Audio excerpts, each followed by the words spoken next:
Ever find yourself kind of wishing you had like a cheat sheet for understanding people? Yeah. Well, we're diving into a book that's been a bestseller since the 1930s, and it's packed with insights that are just as relevant today. Dale Carnegie's How to Win Friends and Influence People. Oh, absolutely. So Carnegie, he like jumps right in with this wild story about Two Gun Crowley. Right. This notorious gangster Yeah. who, even as he is about to be executed, Oh, wow. insists he's done absolutely nothing wrong. It's incredible, isn't it? Yeah. Just shows you how deep that need is to protect our own egos. Like, even facing execution, Crowley had to believe he was in the right. And what's interesting is Carnegie uses this story to bring up his first principle. Don't criticize, condemn, or complain. Wow, so it's not even about the other person, it's about you. It's about recognizing that in yourself and others, I think. And to kind of hit home how important this people stuff is, Yeah. Carnegie, he mentions this survey where adults ranked understanding people as their second biggest interest, Wow. right after health. Interesting. Like, this is huge. And then he shares this anecdote about a man who managed to get his rent significantly reduced. Oh, really? Just by understanding what his landlord really valued. He never even directly asked for a discount. See, that plays into Carnegie's second principle beautifully. Become genuinely interested in other people. It's not about you, it's about them. So it's about shifting your focus from what's in it for me to what matters to them. It's all about perspective. Totally. Absolutely. And speaking of perspective, Carnegie talks about this fascinating research done by Bell Telephone. They found that the most frequently used word in phone conversations is I. Of course. We're all naturally a little self-centered. We are. And I think Carnegie is saying we can become much more effective in our interactions if we acknowledge that, Yeah. both in ourselves and in others. So you might be thinking, okay, focusing on others, I get it. Yeah. But what about when I need to make a good impression? Right. Close a deal. Sure. Win someone over. Carnegie addresses that too. And he offers some surprisingly simple tactics. In fact, he even quotes Henry Ford, who said that the secret to success lies in seeing things from the other person's perspective as well as your own. It really makes you think, right? Like, how often do we actually stop and try to see things from the other person's point of view? It's so easy to get caught up in our own heads. Totally. And the best part is, Carnegie doesn't just leave us hanging with these big ideas. Right. He gives us actual tools to use. It's exactly. Like, he shares this story, it's almost too good to be true, Okay. but about this guy who landed this huge order Wow. just because he smiled while talking on the phone. No way, seriously. Yeah. I know it sounds crazy, but Carnegie was really onto something. He was a big believer in the power of a genuine smile. I can see that. He actually said that a smile can change the tone of your voice, Really? making you sound more friendly and persuasive even over the phone. Huh. That's wild. Makes you wonder if people can tell I'm smiling through the microphone right now. Maybe they can. Who knows? I like it. So we've got smiling, and then Carnegie, he talks about the importance of remembering names. Oh, yeah, that's a big one. He even tells this story about Napoleon III, who had this whole system Wow. for remembering every single person he met. That's next level. Right. Like, how much more could we accomplish if we were even half as good as Napoleon III at remembering names? Talk about making a lasting impression. I know.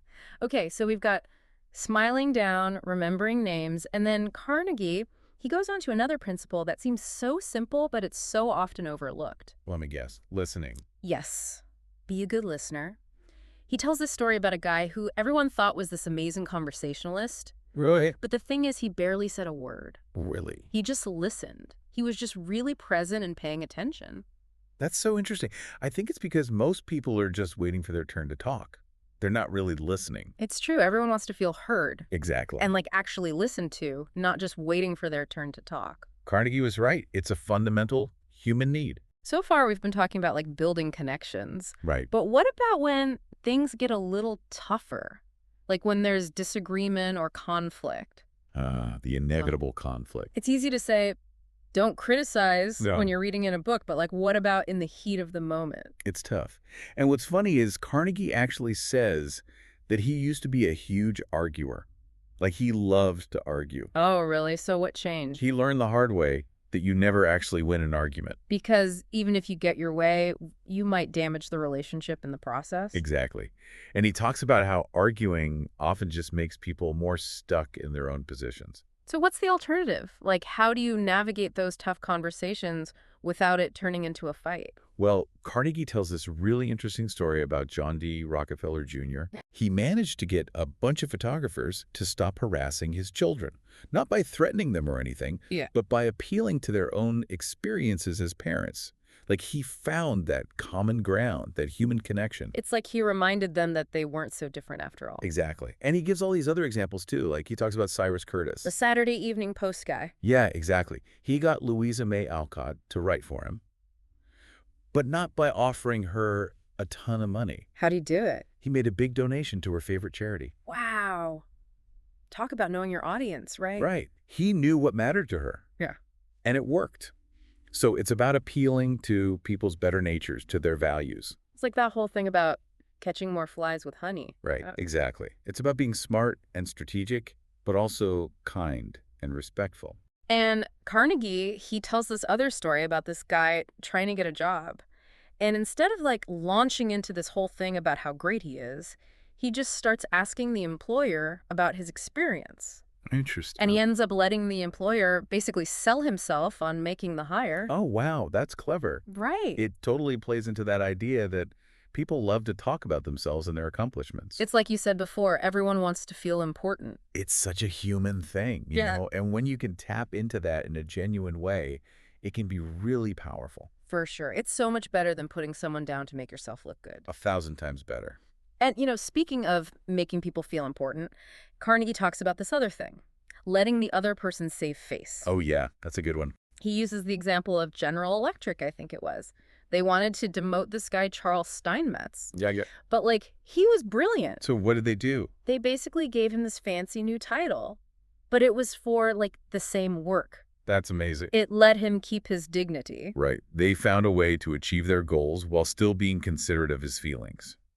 It's something we could all stand to be a little more mindful of, don't you think? Totally. It reminds me of the story Carnegie tells about this woman who meets this, grumpy, scary kitchen maid.